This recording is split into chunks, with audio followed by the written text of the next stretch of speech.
Salut les amis, ici Shadow pour une nouvelle vidéo et donc aujourd'hui on va faire une vidéo construction donc basée sur trois modèles différents car aujourd'hui nous allons construire des polybags, trois polybags de la même série. Donc c'est une série basée sur les véhicules à rétrofriction donc qui était en partenariat avec Shell justement et qui est sorti il y a quelques années. Donc j'ai celui-ci qui est donc la référence 30-190, 30-194 et 30-193. Donc je garderai celui-ci pour la fin puisque c'est celui que visuellement je préfère. On va commencer par la Ferrari enfin la Formule 1 de Ferrari.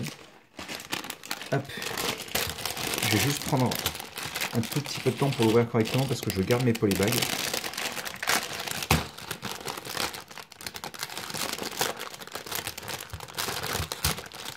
Sachant que pour ceux qui seraient curieux de voir ce que peut contenir la série, c'est ces 6 véhicules-là.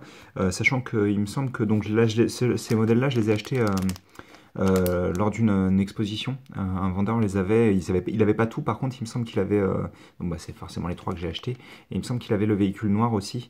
Les 2 autres, il les avait pas, il me semble. Et il me semblait qu'il y avait un 7e modèle, mais qui n'était pas un véhicule pour le coup. Bref, on va pouvoir...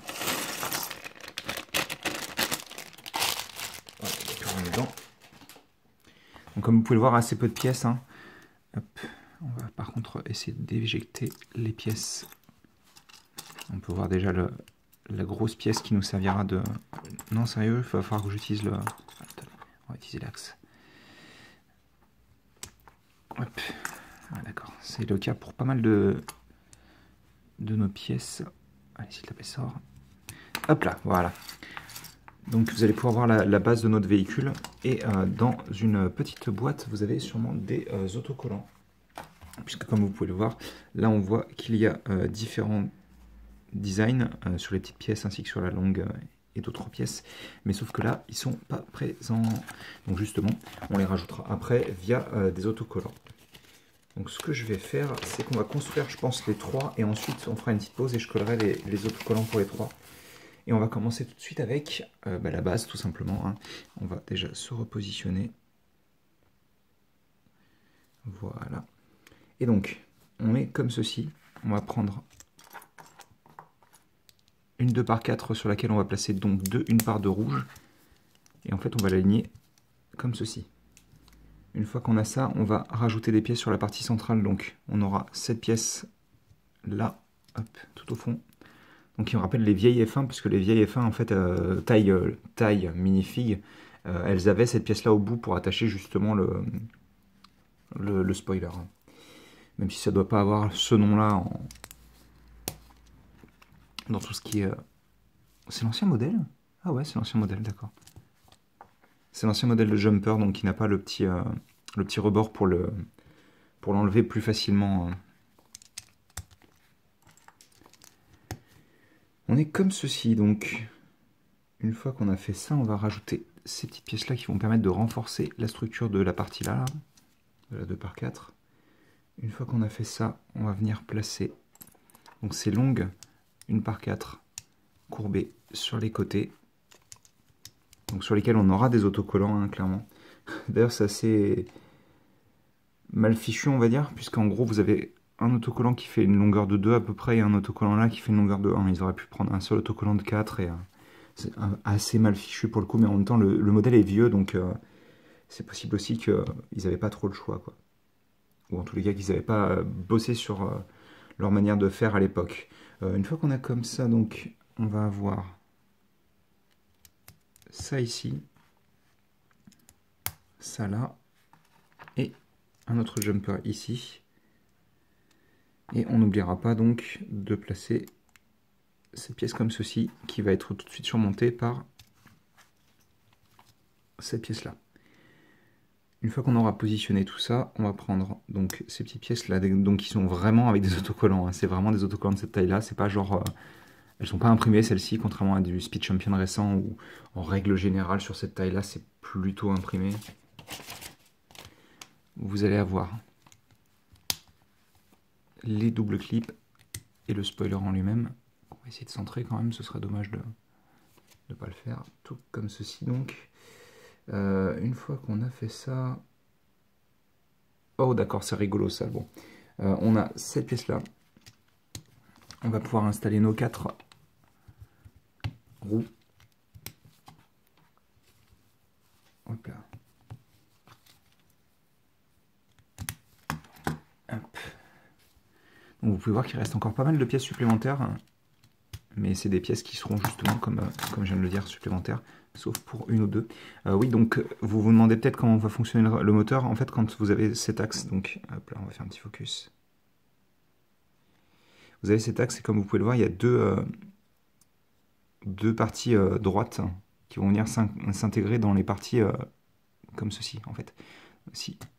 En fait, elles sont bloquées en rotation, partiellement. Hein, il y a un petit peu de jeu, mais elles sont bloquées en rotation, ce qui fait que quand vous allez pivoter la roue, ça va engrainer le moteur, en fait. Hein. D'ailleurs, ouais, il a l'air d'avoir pas mal de puissance. Hop. On va faire un petit focus.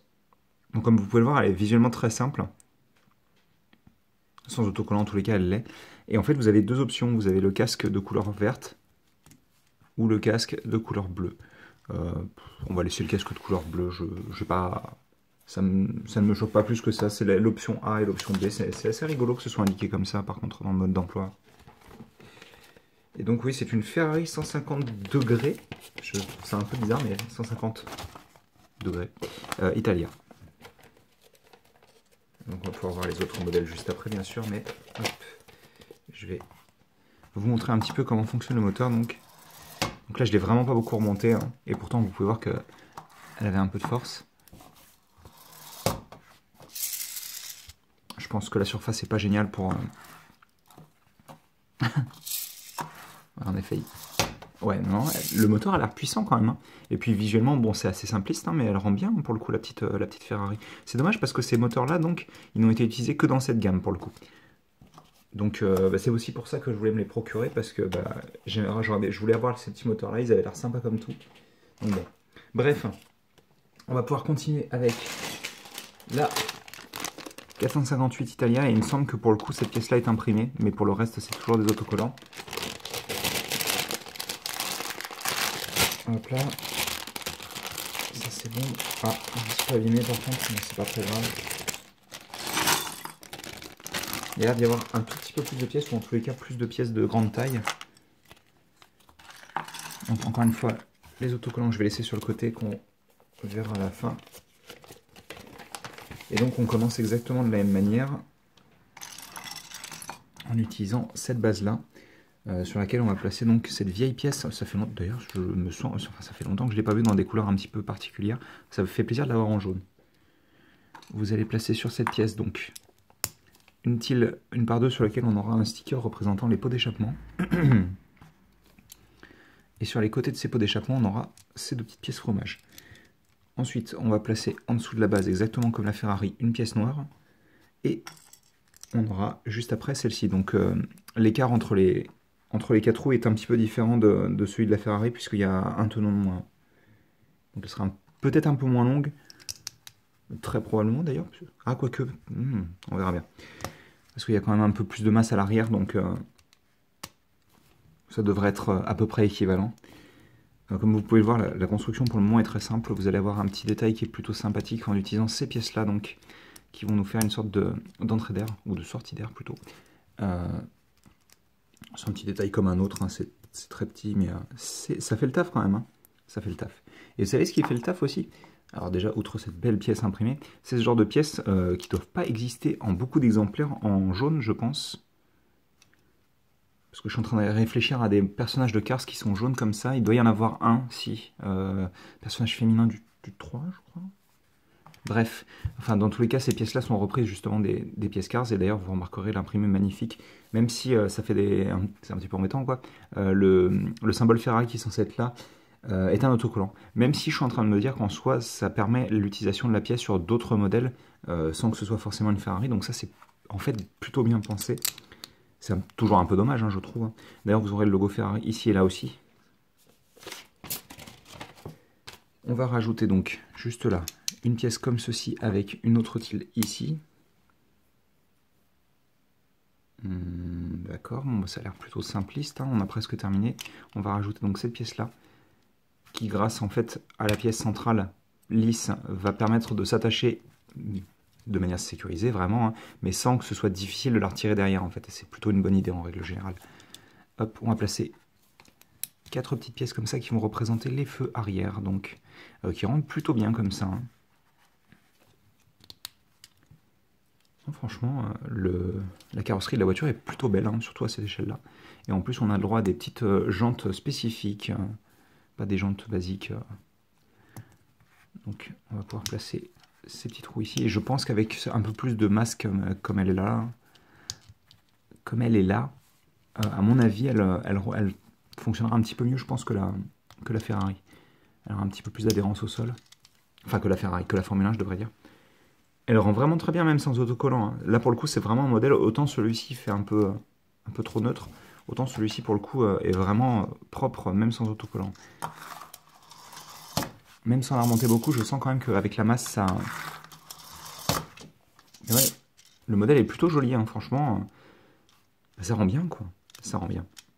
Et je veux dire, une voiture de cette taille-là, chez Lego, avec du rétro-friction, je pense que c'est toujours quelque chose qui fonctionnera bien, puisque bah, c'est pas trop gros, et ça a une vraie fonctionnalité. Donc je vais, hop là, plier le modèle.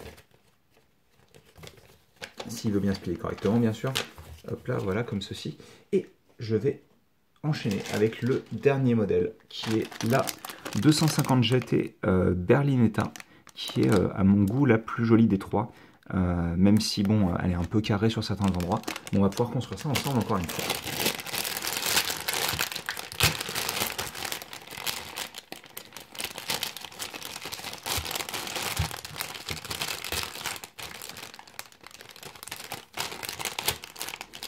Là. Donc ça c'est bien. Voilà. Oh, il y a l'air de ne pas y avoir beaucoup de pièces pour le coup.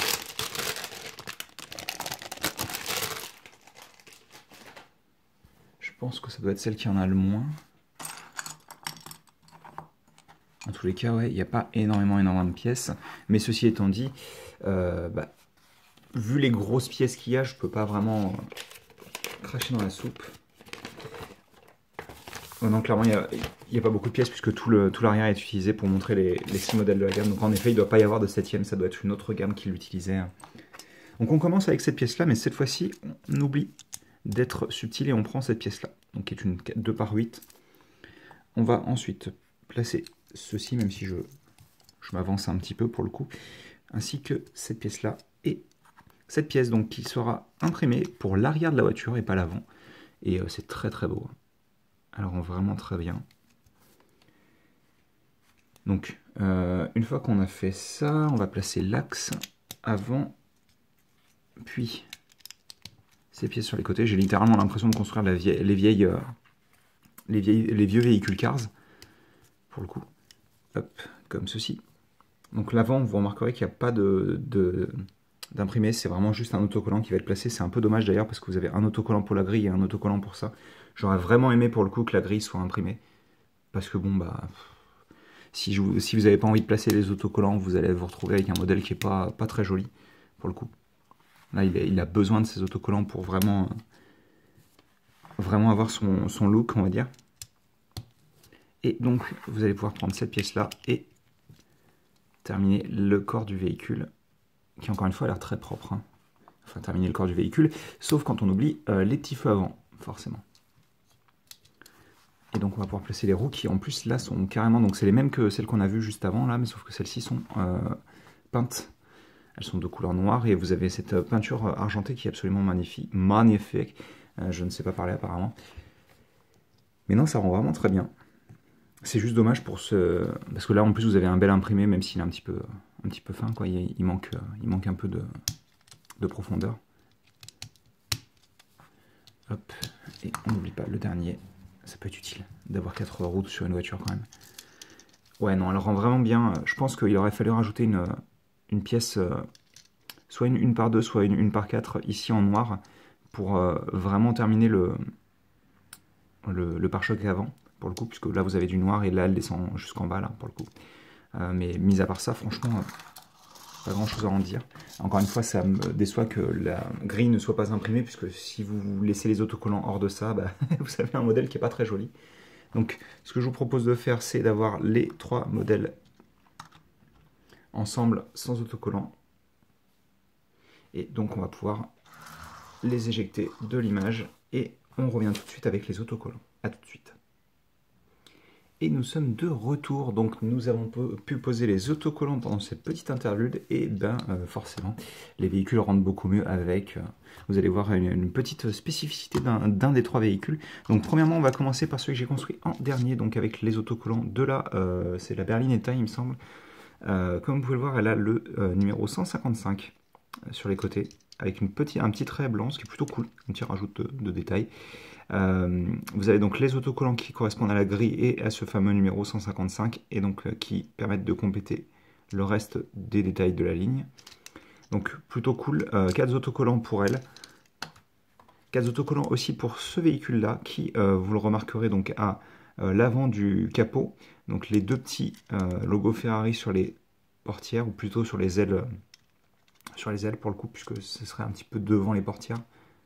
Et le pot d'échappement qui d'ailleurs, vous remarquerez, le sticker est un petit peu réfléchissant au niveau des pots.